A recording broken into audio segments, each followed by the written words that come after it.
So the idea with that one is you're building a mailing list, and then you're looking at ways of launching to that list and driving people to a landing page, which I'm about to describe, to capture that. Now let's talk about landing pages, because landing pages are quite critical for marketing. Because the difference between, here we go, what's the difference between a website and a landing page? It's a big question. So a website is really everything is on your website. Profile about you, maybe gallery, or maybe if you're one of these studios where you're inviting people to come in, you have your opt-in, your events that are coming up. It's really everything. A website is basically everything. So when someone goes there, they go, everyone needs a website. A landing page is quite different, because a landing page is marketing focused. A landing page is you basically putting something out there for people to make a decision. An example of a landing page is if you're doing an event, right? The maker and breaker of an event is a landing page. So let's say with Stratham Arts, who looks after Stratham Arts Centre?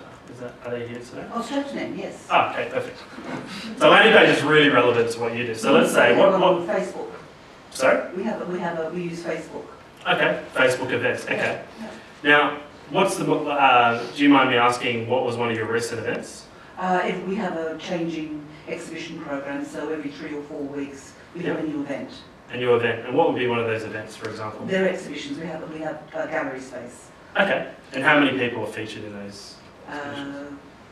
Depends. Is it one or? Yeah, sometimes it's one, sometimes it's a group. We have quite often have large group exhibitions. We just had a competition called Squares. Yeah. And so we put everything onto Facebook.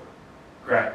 Facebook events are okay, but you're not building a mailing list. And the thing, my opinion on Facebook is that you should be bringing them back to your website to register. So I've done Facebook events before. They're very hard to track because people go, yeah, I'm going to go to that. But it's not, I find Facebook events aren't enough of a commitment to gauge things.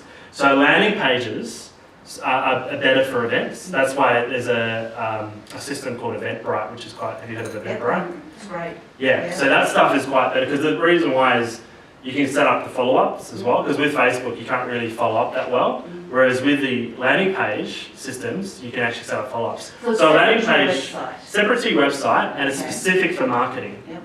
So that would be a landing page, but a landing page for an event would be a headline, what they'll discover. It's just enough information for people to go, yes, I'm interested in that.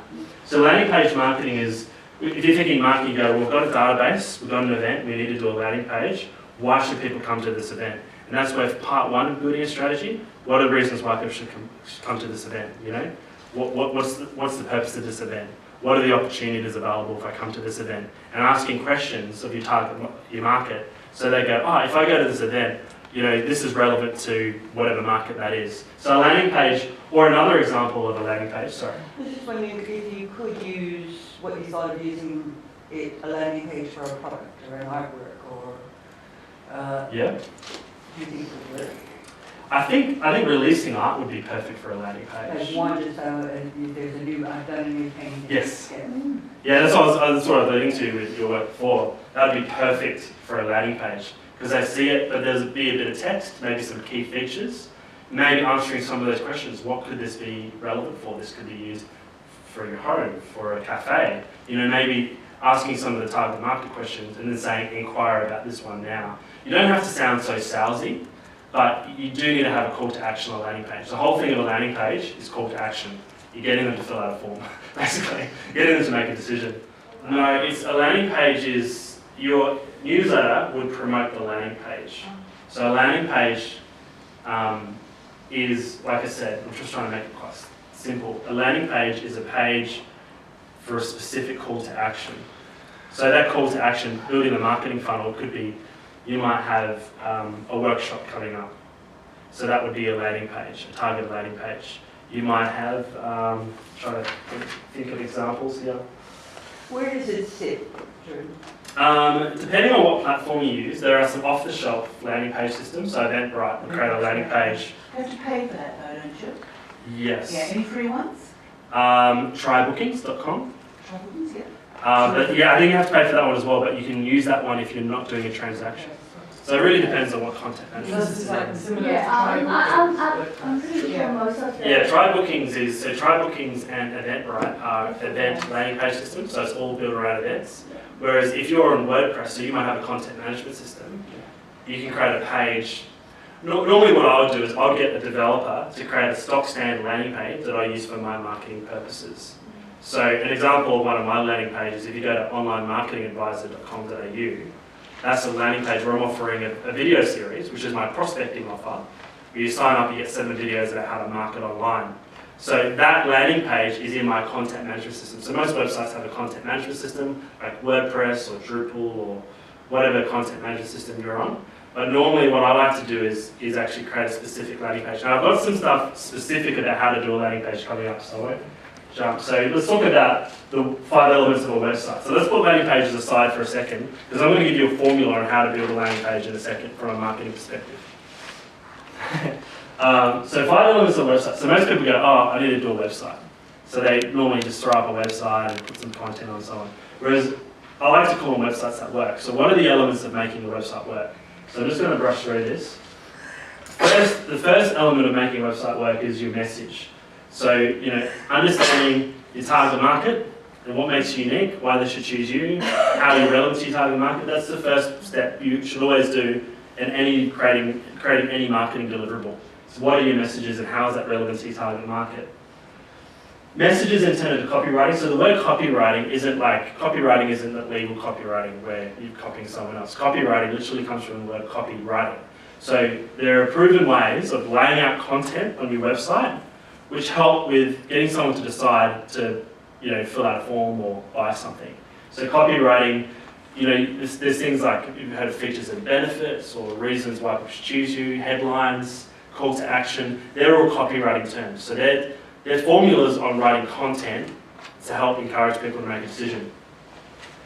Design to convert. Now, I know we've got a lot of creatives in the room, but there's 2 types of design. Design to look good, design to convert. What's the difference? Design to look good is we want to make it looking visually appealing. That's important, but you might have something that looks great but doesn't convert. You're not getting any sales. People aren't filling any forms. Design to convert is how do you design something so that people can respond. So that was a perfect example of an artist. There's a headline at the top, there's a photo, there's some key features, and the form is very clear. Design to convert is more about how do you design something to make it easy for someone to respond. And there's terms like conversion rates, and a conversion rate is basically your website's ability to turn traffic into a lead. So there's some terms that are used. Third one is technology. So we're touching on this. So you've got a content management system like WordPress, which helps you manage your website. You've got third-party event systems. So Eventbrite and Tribe Bookings, which are more event-focused. You have email systems, so systems to help you do the email marketing, like MailChimp is probably one of the more popular ones. And then I've got a system that I use, which is an Adobe product, and it has all of those systems in one platform. I prefer integrated products because I don't like using 5 systems. The technology is kind of going, it's not just a website, we have all these different platforms to manage my website, to manage my marketing, and breaking that into the different categories of managing your website. So email marketing, e-commerce, event bookings, content management, forms, and so on. Now WordPress and so on, you have plugins, that's kind of how they work. But like I said, I use an Adobe platform and it's software as a service, so you subscribe, and they have all that in one dashboard.